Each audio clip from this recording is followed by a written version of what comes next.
elevate your life with this episode of Lifestyle and Success with Dr. S.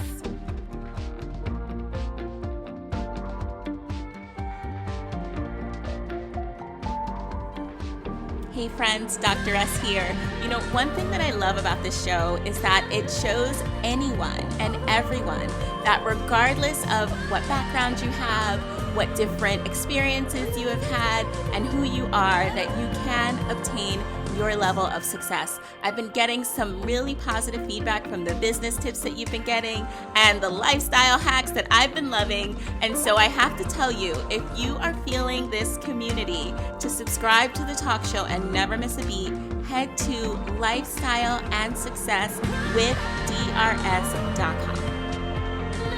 And today's guest is coming up next. So today we have Krissy Jones joining us. She is the co-founder of SKY TING and one of New York City's most respected yoga instructors. Krissy is going to talk to us today about the ins and outs of bringing your fitness business online, and she's also going to share her story. Krissy, welcome to the show. Thank you so much for having me. Excited to be here. Totally excited to have you. So can you tell us your background? How did you even get started with this beautiful business that you have created and this brand that you are so proud of? So SKY TING is a yoga studio that I opened 6 years ago now in 2015 in Chinatown. And it started because I'm a dancer first, so movement's always been a big part of my life. And I knew I needed to do something with movement in order to fulfill my path in this world. So I started dancing in New York City, and then I used yoga as a way to kind of stay sane in this crazy town. And yoga quickly grew from a passion to kind of more than that. It grew into a career kind of quickly. So I did a teacher training program, and I was teaching a bunch of yoga classes and retreats and trainings just for other people. And after a few years of doing that, I was like,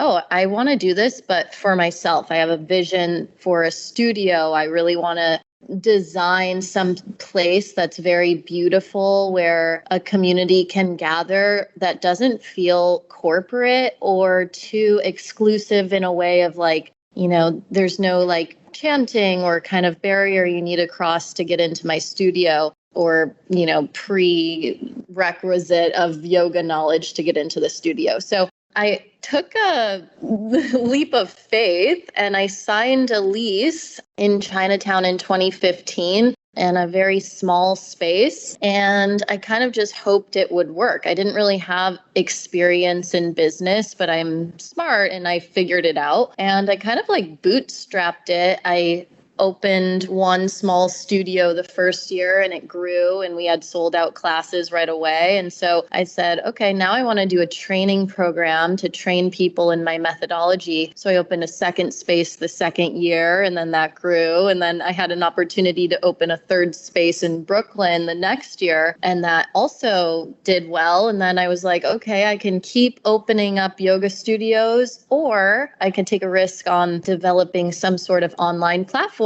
So I did that it took me about 2 years, my partners and I, 2 years to design what is now SKY TING TV. And we launched it November 2019.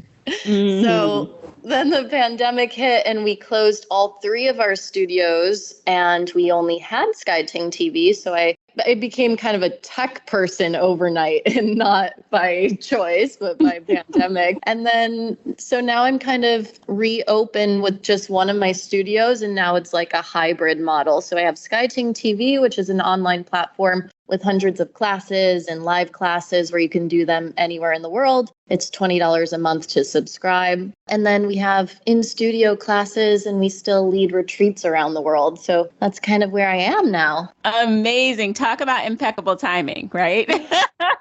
Yes, I'm so happy that we decided, brick and mortar is not sustainable for us. It's too many people. It's too many people to train. It's like, it takes a while to comb a teacher in our methodology. It takes about 2 years. So I was like, let's just keep our core community of teachers and give them a new outlet, a new platform to teach through. And it works. So I'm very happy that we decided to do that instead of growing the brick and mortar. Yeah, well, I'm glad it worked too. And this is so great because we don't have a lot of women in tech on the talk show. And so I cannot wait to dig into some of the logistics and the experiences that you've had with fully going online. But before we get there, I mean, did you ever imagine you would be here in life? What did you think you'd be doing when you grew up? Well, when I was little, I was obsessed with dance and obsessed with movement. And I kind of always had an idea that I would do something with it. I loved teaching dance when I was in high school. I would teach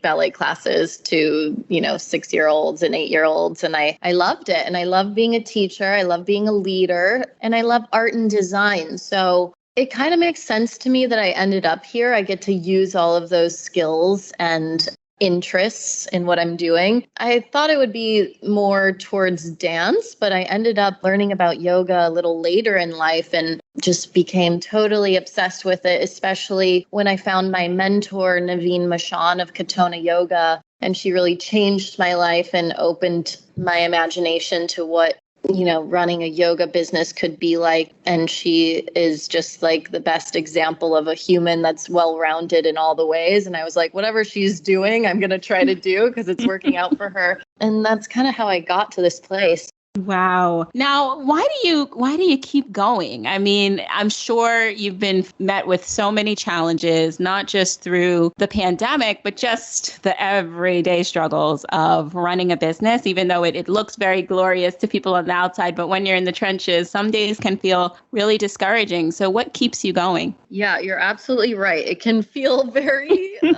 trench-like a lot of the times, but I really am doing something that is aligned with my authentic self. I get so much purpose and joy out of what I do. I get to work with my friends, the community of practitioners, they're my peers, and I really have a community and I have a vision and it's fun. It's hard work, but the beautiful thing about owning your own business is you get to evolve it and change it whenever you want to. So what I'm doing now is so different than when I started. And I like that I have the longevity of that, in that I get to change it when I'm bored or in a rut, or I evolved myself as a human being. I love that. I mean, definitely having that flexibility in business is priceless. And I imagine, when I think about this question for you, I think we're going to go in two different places, because I think there was a level of flexibility that you have had when you were building the brick and mortar. And then there's also a level of flexibility that you had now that you're moving online. And though it's one business, it's kind of two different contexts. And so I'm wondering, as you were moving into doing something you love that really allowed you to leverage your strengths, what hurdles did you overcome when you were building the brick and mortar? And then as you transitioned, what hurdles did you experience when you were moving to the next phase and bringing everything into an online platform? So for brick and mortar, the biggest challenges that I've experienced were making sure there's a lot of people you're dealing with. We had at one point 3 studios going, 80 teachers, almost 50 front desk helpers and staff. So it's just a big operation. And I guess the part that I struggled with most was not having a handle on every thing that's going on. So I really had to trust my team and delegate a lot of responsibility to my team. And sometimes I didn't make the best choice in hiring, and I didn't do my due diligence of making sure that the details were all combed through before pressing go. I can be pretty impulsive. So I've done some things where I've learned to, really take my time with hiring, because at the end of the day, the people are the most important part of your business. So that's brick and mortar. Also, I signed some bad leases. So in New York City. You wouldn't believe, like, the lease I signed for the first location was total crap, but the landlord took a chance on me and it ended up being a beautiful thing. But anyway, at the end of it, he turned the whole building into a nightclub and I had to move location. Oh my goodness. That business didn't work out for him. He ended up losing the building. So just like random things like that, just making sure you do have lawyers looking at documents, which I didn't know like before when I first started. So learned it's important to have lawyers. It's important to take your time with hiring. And so that's brick and mortar. And then for the tech side of things, the challenge was really patience for me with website stuff. We did a whole new custom website and, you think online, it's not a physical thing you're building, so it could go up in a second. But actually, it took us like 2 years to launch SKY TING TV when we thought it would take a few months. So I learned to be very patient and use that time to develop concepts and content. And yeah, like that was probably the biggest lesson for me there.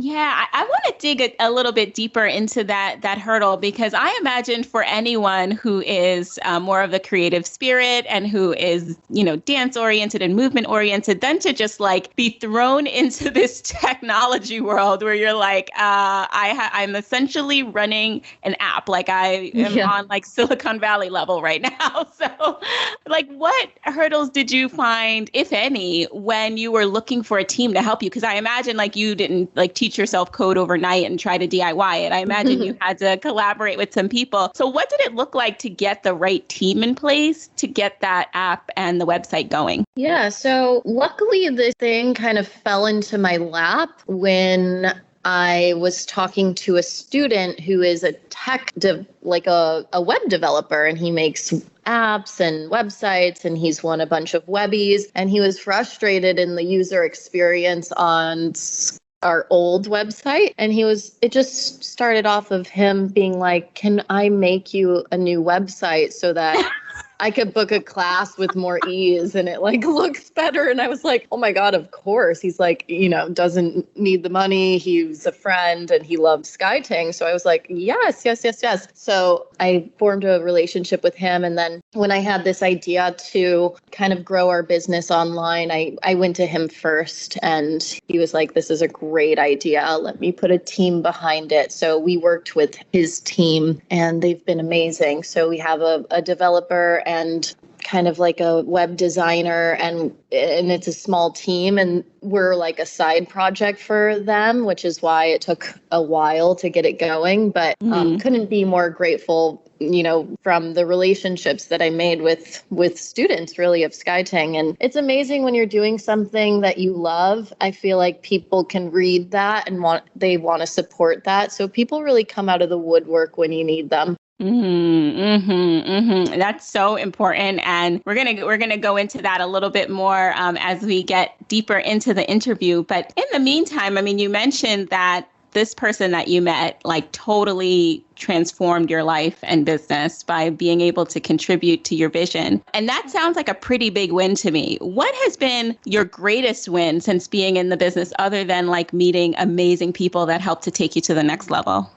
Yeah, besides the people, which I would say the people are first, all of my relationships and everyone who's stepped up to the plate to help build the company. I've been so lucky with, those relationships. But another win is having a mentor. I'm a really big believer in having someone who's come before you, who's paved the path and can show you a way that resonates with you. So my mentor is Naveen Mashan, and she gave me $10,000 to start SKY TING. And wow, she just has been the most helpful person along every stumble, both like from a business standpoint, but more so like an emotional and mental standpoint, just like keeping my head on straight, like zooming out, helping me to see a bigger picture, because at the end of the day, none of your problems really matter that much. And everything changes over time. So she's been a real blessing for me and an example of how I can build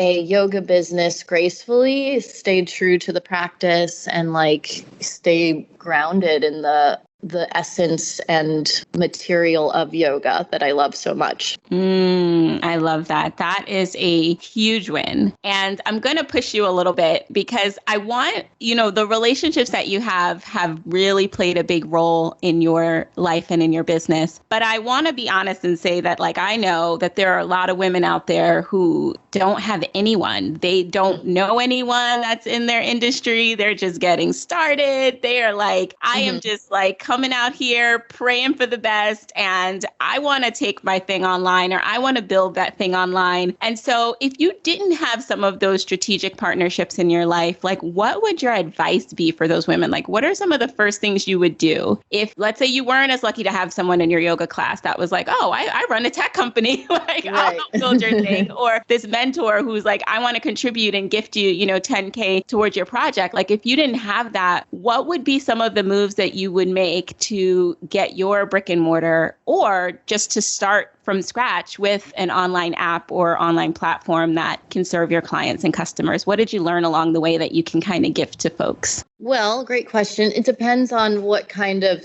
setup you want to do. If you want to do live classes, or I don't know, maybe you're a restaurant and you want to do something online. But what I've learned is you really can't cut a lot of corners with the online stuff. Like, my advice is you get what you pay for. So find people with tons of experience, interview a lot of people, and reach out to the communities that you have, like on social media and things like that, and see who's around who has experience that can help you, because it does take a large team. So kind of gather your troops, and I guess that's the best advice I could get is like, take your time. Same with brick and mortar, like take your time with hiring for all of these things, because we actually didn't start with the current team that we have now. We got dropped by a team in Portugal because we tried to they gave us a quote and we were like, no, that's too expensive. And then we used these other people in Portugal who quoted us about half, but then they dropped the job halfway through and they were like, your setup's too complicated. So they kind of left us stranded, and we ended up having to pay for that and then hiring more people that were more expensive. So yeah, it costs some money, and you get what you pay for online and in the physical realm as well. So same laws apply there.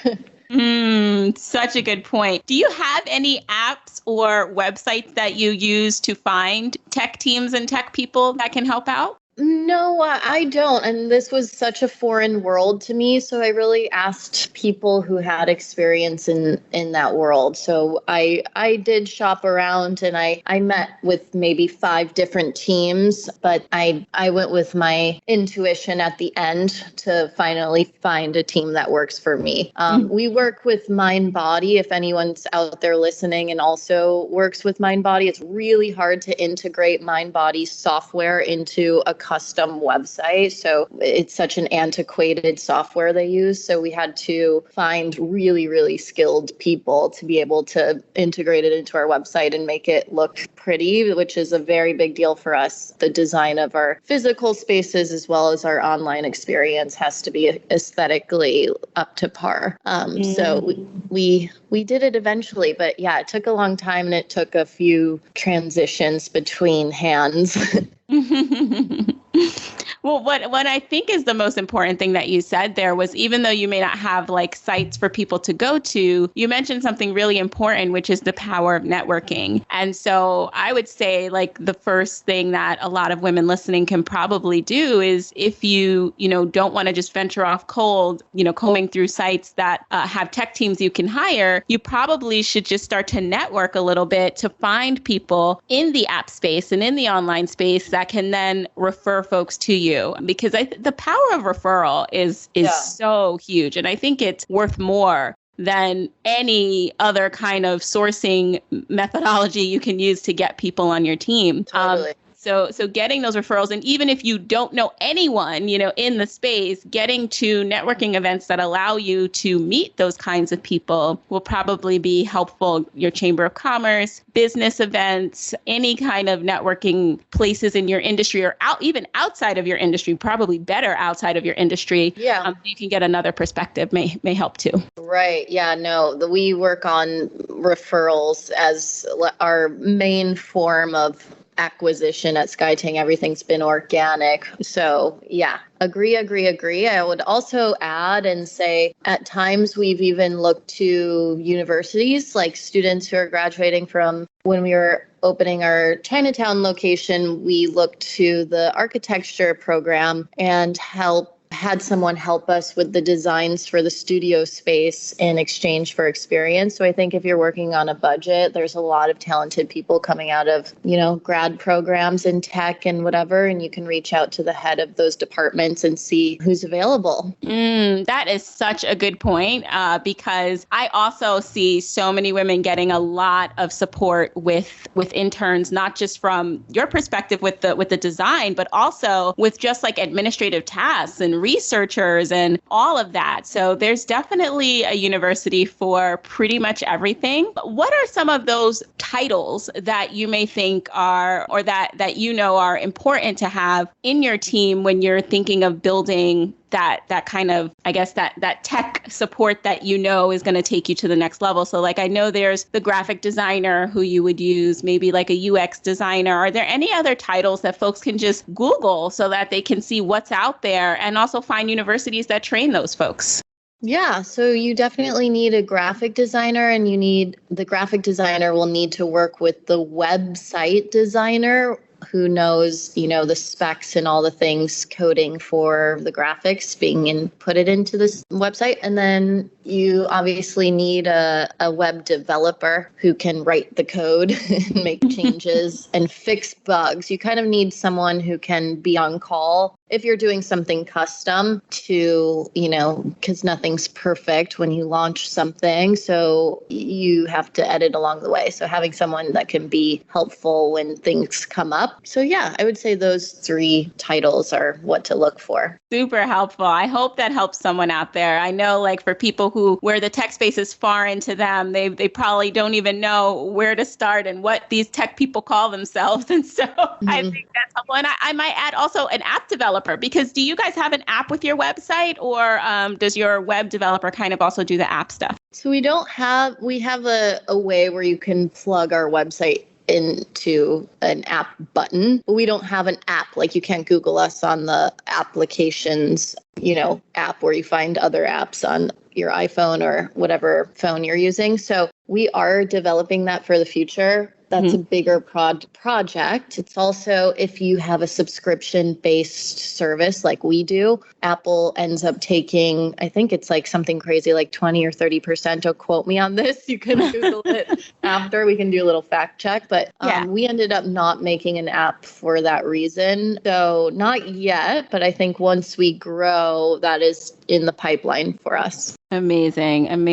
Krissy, can you pivot a little bit and talk now about logistics? So I can imagine that the kind of online business that you run is probably a lot more complicated than platforms that other people may choose to develop, which I think speaks to your brilliance and your commitment to your work. Because I can imagine it's probably very complex to get teachers teaching at a certain time, and the recordings and streaming, and then portioning out who paid for what and giving them access to just that specific program, and the streaming that has to deal with, with making sure that they only have access to that one class and not all the other classes. So can you talk a little bit maybe about some logistical hacks that you've used to keep yourself organized and to make sure that, you can communicate to those developers what needs to happen on the platforms? Yeah, so we found a solution that kind of does a lot of what you're saying. It separates payments, it categorizes memberships. So that's called Stripe. It's our payment processor. And it's also where we can see, who's a new customer, who's unsubscribed, and all of the information. So Stripe, I would say it's like very user friendly. It's like kind of like Shopify. So anytime you're using one of those bigger platforms like that and integrating it into your online thing, I think they have such a good way of making things easy and clear and user friendly for you, especially if you're someone like me that doesn't come from like coding or a tech background. So finding a larger umbrella like that you can integrate into your system, I think is helpful when you're looking at data and customers and all of the things you need to know about your business. That is super helpful. Last question on this, and that is about specifically investors and kind of compensating your team. So you have a team that, obviously you have to compensate based off of the amount of subscribers you get and that whole thing. I'm wondering if you would recommend for folks who are thinking of taking their brick and mortar business online, if you would recommend that they get investors and also add that to the pool of compensation, or if they should try to bootstrap it and just kind of, okay, we have 10 customers, signed up for this class or signed up for this program or this cooking tutorial. And so I'm going to pay my cooking teachers based off of that. There's no other investors kind of buying in that I have to worry about. What would your advice be for those folks? Should they bootstrap? Should they look into investors? And do you have any other like compensation tips that may help them? Yeah, it's a great question. I think it's so individual for everyone. For me, it was always bootstrap was the way to go because I like working with a small team. I like having control. I don't like having people that I feel like I have to hit milestones for. I like to, hit those on my own without the pressure because it's a lot of pressure anyway, and I don't want to add more. With that said, it's a slow burn. It's like, do you want to pour gasoline on what you're doing and light a big fire right away? Or is this something that you enjoy and you can take your time and then down the road, if you want to, involve investors, you can, but off the bat, you're not, you don't have to worry about it. So that's what I decided to do, which has been working out for me. I don't know. I might take on some investors later on. But for me, I think growing organically is the most sustainable thing you can do. I've seen a lot of my friends' companies, flourish right away, and then they grew too quickly and now they folded. So I think the safest bet probably is to bootstrap, but I think it's different for every company and every person's personality. I didn't want to spend my time in board meetings with a ton of members. I like to spend my time building content, being creative, and making changes along the way. Krissy Jones, so helpful. If you could look back and give your 10-year younger self any piece of advice, what would it be? I would give myself a lot of advice. I guess the best thing I could say to my younger self would be to just not worry about it's all good. Like any struggle you have is an important part of your journey. And when I look back at all the mistakes that I made in SKY TING, I'm so grateful for them actually at the end of it, because I'm in a good place. And without them, I wouldn't have learned what I needed to learn in order to be in this position. So any hard time you're going through, know that it's temporary. It's like you're lost in the woods, but eventually you get out. And I always feel like you spiral up a level when you go through something hard. So yeah, obviously you'll have feelings when you go through challenges, but try to not take it to heart so much, and also spend time on your other lives outside of your business, because we're all very full people and we're not defined by what we do in business. We're multifaceted. Beautiful. How can our audience find and support you? So I'd love to see you all online on SKY TING TV. So if you're interested in yoga or meditation or breath work, We have classes of all lengths, levels, styles, and you can try 7 days free, SKYTING.com. And if you're in New York City and want to take an in-person class, we are open. So would love to have you in the studio. Love that. Well, I can definitely say I look forward to gracing your studio sometime in the very near future. Yes, please come. Let me know when you're in town, and I'll definitely plug you into the schedule whenever you have time. Totally. This has been so fun and so helpful, Krissy. I'm so thankful that you came on the show to share your beautiful business and give some tips, and I can't wait to have you back. Thank you so much. Lovely meeting you. You are listening to Lifestyle and Success with Dr. S, a talk show to help you rise in business success while designing a life that you don't need a vacation from. To subscribe to the show and never miss a beat, head to lifestyleandsuccesswithdrs.com.